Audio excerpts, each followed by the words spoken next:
Hi friends, welcome to my channel नेहार kitchen and blog. आज के আমি আমার ছেলের জন্য রিটা মাছ রান্না করব। হলুদ গুঁড়ো দিয়েছি, দেখুন জিরা গুঁড়ো দিয়ে দিচ্ছি, শুকনো লঙ্কা গুঁড়ো দিয়ে দিচ্ছি, কাঁচা লঙ্কা দুটো কেটে দিয়ে দিচ্ছি, লবণ দিয়ে দিচ্ছি,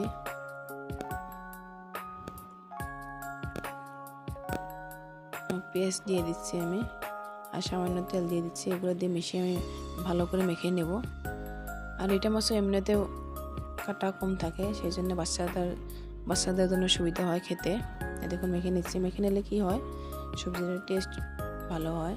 আমি গ্যাসটা অন করছি, এখন অন করে কড়াইটা দিয়ে দিচ্ছি, দিয়ে পেঁয়াজ তেল এগুলো দিয়ে দিচ্ছি। আমি একবারে সোমবার দিয়ে দিব, সেই জন্য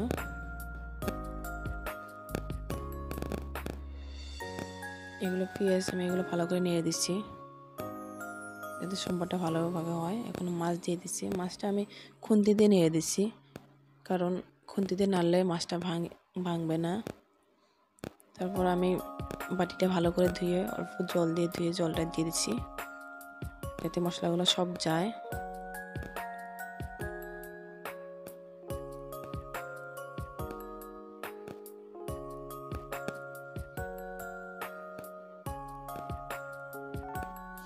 আমি 1 কাপ জল দিয়ে দিচ্ছি, জল দিয়ে নেড়ে দিচ্ছি আমি খুন্তি দিয়ে। জল দেওয়ার সাথে সাথে আমি ঢেকে দেব না, কেননা ঢেকে দিলে ওভার কুক হয়ে যাবে, মাছটা সিদ্ধ সিদ্ধ লাগবে।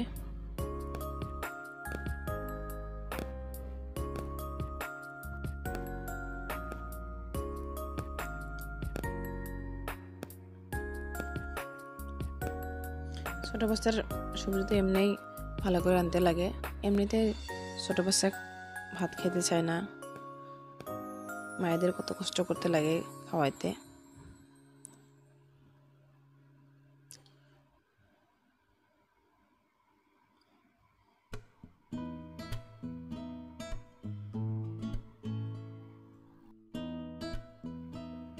এখন আমি নেড়ে দিচ্ছি, দেখুন চামচ দিয়ে টেস্ট করে দেখবো লবণ কম হয়েছে না বেশি হয়েছে। যেহেতু ছোট বাচ্চার সবজি, অল্প তো স্বাদ হতেই হবে।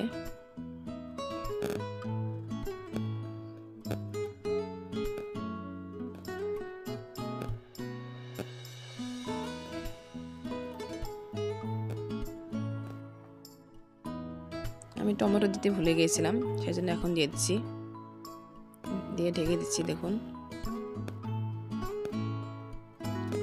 2 মিনিট ঢেকে দিচ্ছি আমি, তারপর আবার ঢাকনাটা তুলে দিচ্ছি। দেখুন টমেটোগুলো সিদ্ধ হয়েছে, বেশি হয়েছে না বাট হয়েছে। আবার ঢেকে দিচ্ছি।